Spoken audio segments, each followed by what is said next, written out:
안녕하세요. 주식의 소리의 애솔입니다. 네, 오늘도 트루엔 청약하시면서 알차게 하루를 채우셨죠?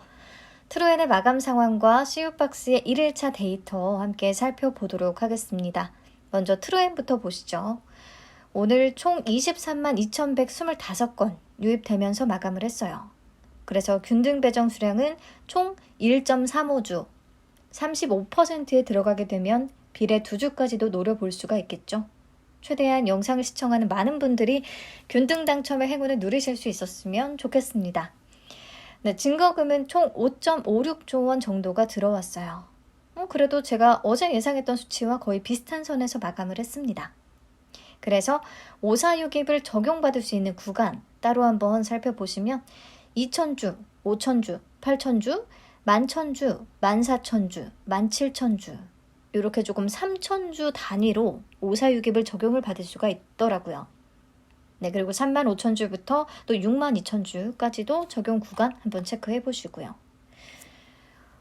보시면 우선 62,000주 풀청약자들의 소수점이 0.946으로 굉장히 높긴 합니다.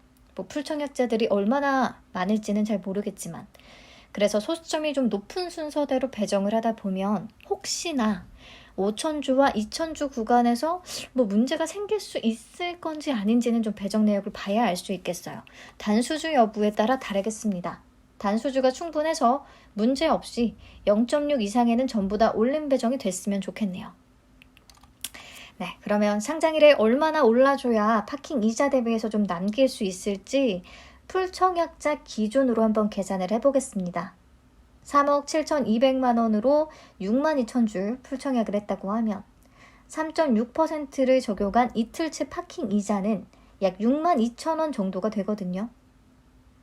트루엔의 청약 시 배정 수량은 균등 1주, 비례는 21주 해서 총 22주를 예상을 하고 있고요. 그러면 배정 금액은 26만 4천 원 되겠고요. 최소 24% 이상은 올라줘야 파킹 이자 대비해서 수익을 남길 수 있다는 계산이 나옵니다. 근데 뭐 트루엔은 그래도 그 이상으로 꽤 올라줄 수 있지 않을까 기대를 하고 있어요.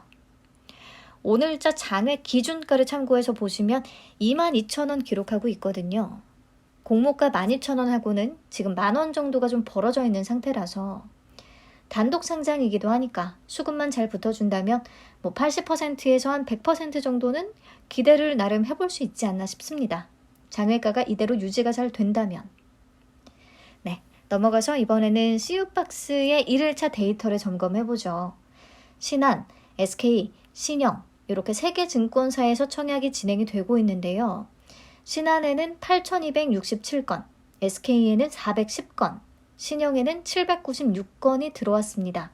그래서 총 9,473건 유입이 된 거고요. 현재로서는 SK증권에서 균등 배정을 통해 받을 수 있는 수량이 가장 많아요. 근데 아마 내일까지도 이런 상태가 유지되면서 마감이 되지 않을까 싶습니다. SK증권의 계좌수가 확실히 적을 것이기 때문에. 네. CU박스의 결과는 올해 조금 부진했던 공모주들하고 비교를 해볼 수가 있겠죠. 보시면 1일차 청약 건수 기준, 토마톤 시스템보다는 많고 GI 이노베이션보다는 적었습니다. 그래서 이 정도였다. 확실히 좀 많이들 꺼리는 분위기기는 했다. 라고 파악을 해볼 수가 있겠어요. 동시상장 일정이기까지 해서 더 그렇겠죠. 네, 그럼 2일차에는 얼마나 들어올까? 1일차 청약 건수가 비슷했던 한주 라이트 메탈은 2일차에는 7만 건 넘게 들어오면서 마감이 됐었어요. 근데 3기 EV는 5만 4천 건 정도로 마감이 됐었고 토마토 시스템에는 3만 건이 채 안 들어왔습니다. CU박스는 코넥스 이전인 토마토 시스템보다는 조금 참여도가 높을 것 같고요. 동시상장에 핸드캡이 있기 때문에 한 주 라이트 메탈 정도는 안 될 것 같고 그래서 저는 한 5만 5천 건 정도를 예상을 해봤거든요. 이 증권사별 예측은 그냥 제 감에 따라서 한번 적어봤습니다. 그래서 신한의 4만 7천 건, SK의 3천 건, 신영의 5천 건. 아마 예측이 엄청나게 빗나갈 텐데요. 중요한 건 한 균등 배정 수량을 3주에서 최대 6주 정도까지 보고 있다는 거. 그래서 균등만 참여하면 이 정도 배정을 받을 것 같다라는 느낌 정도 가져가시면 되겠고요. 내일 오후에 경쟁률을 같이 보면서 다시 체크하시면 되겠습니다. 사실 CU박스는 뭐 2일차 예상을 하는 것보다 중요한 게요. 과연 청약에 참여를 해도 될 것인지 말 것인지 아직도 아마 고민을 하고 계실 것 같아요. 저도 마찬가지고요. 그래서 다시 한번 기대 요인과 위험 요인을 정리를 해봤거든요.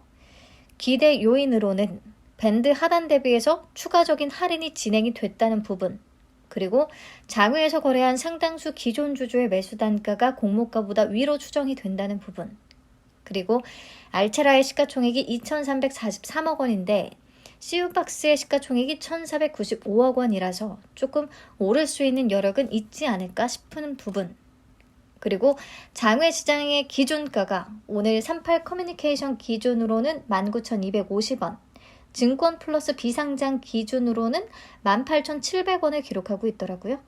확실히 수요 예측 결과가 안 좋으니까 뚝 떨어지기는 한 거예요. 그래서 내일 또 추가적으로 더 확인을 해봐야 되는 부분인데 어쨌든 아직까지는 공모가 15,000원보다는 위의 가격을 기록하고 있다는 부분, 이런 것들을 좀 기대 요인으로 꼽아볼 수가 있겠고요.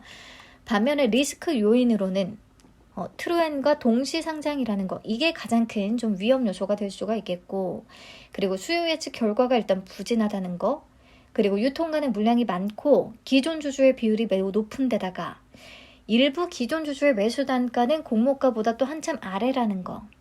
근데 이들의 비중이 아주 높진 않습니다. 대부분은 장외에서 거래한 소액 주주들로 파악이 됐었어요.